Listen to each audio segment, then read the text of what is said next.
I actually do think makes a really good point. We shouldn't be naming things after people, especially living politicians, whether it's Kennedy, killed a woman, or Robert Byrd, the Klan recruiter, or any of these politicians should not be allowed to name things after themselves. I strongly agree with that. But like McKinley, really? Why is he so sinful? Well, I think, if we look at his history, he did some things in terms of what he did with the indigenous people, taking their land, giving it to white settlers, breaking up their autonomy. So I think he has some issues in his past. But at the same time, I think it's important for us, and it's interesting, this discussion, because I think I'm going to play the Republican here and say that you had a city council, a local group, who has made a decision for their community. That's what they're elected to do. And yet you and I here in our shirts and ties here in Washington are going to sit here and tell them that what they did was wrong and second question. I feel fully empowered to pass judgment on the decisions that governments make. Okay, but a local government that you have no... I mean, I'm allowed to have a view on that, and I do. Absolutely. And just because a government is small doesn't mean it doesn't make terrible decisions. I'm not that kind of conservative who thinks that, small government, I mean, there's a lot of tyranny that takes place on city councils. I've certainly seen it, having lived in a small town. But here, I guess, is the point I'm making. We're retroactively judging people selectively. So you wouldn't have any problem with a monument to the Cherokees and the Trail of Tears, I would assume, because they're an oppressed people. But of course, they brought their slaves with them. They're African-American slaves. I'm not attacking the Cherokees.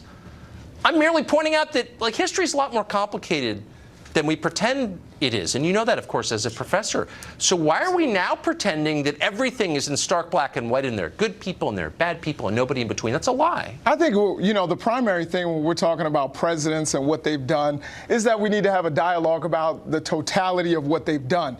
I'm just saying in this particular case, and the most important point to me is that activists say that they are going to raise the $65,000 that it takes to remove the statue. So it's not even going to be a burden upon the taxpayers. No, but it's going to be housed somewhere. They have a veterans place. It's just your classic kind of Red Guard nonsense where we destroy the past, thinking that that's going to create a new future. It's just stupid. I mean, Tucker, that's not a destruction of the past. Well, of course it is. The past still exists. And they said they're going to move it indoors, just like I said with the Confederate statues. Nobody is actually offended by this. That's not true. Offended by William McKinley? There's a Native American community 20 miles south of Arcata who said that they don't like seeing this statue. Okay, we're going to talk to one of them tomorrow. And look, I try to respect people's opinions. Sure.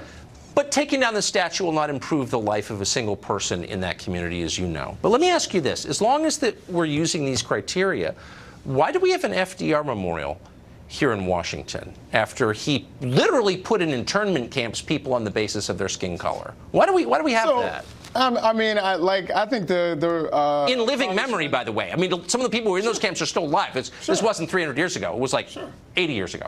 Yeah. No, I think you're trying to make an argument that I'm not making, or you're trying to sit here and debate with me on something on a point that I'm not making.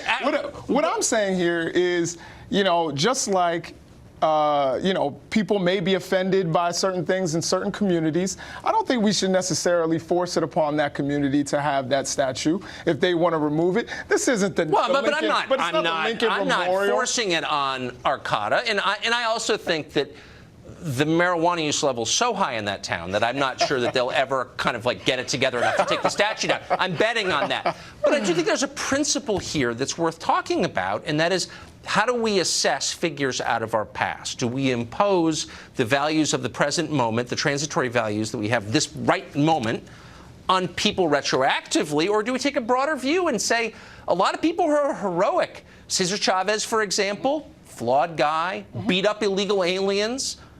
I don't know. I think he was a net positive to the state of California in his labor organizing.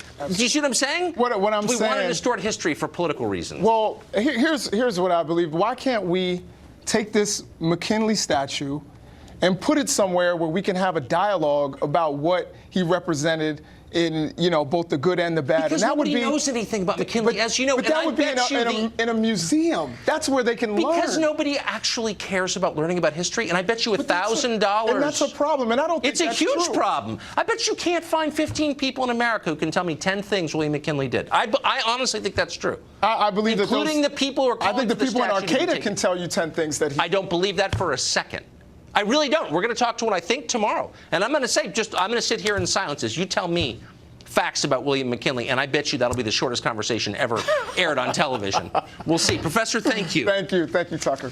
It's time for Mark Stein. He joins us with his take on the Mexico Caravan and the demolition of the McKinley statue. An unlikely villain. Mark joins us next.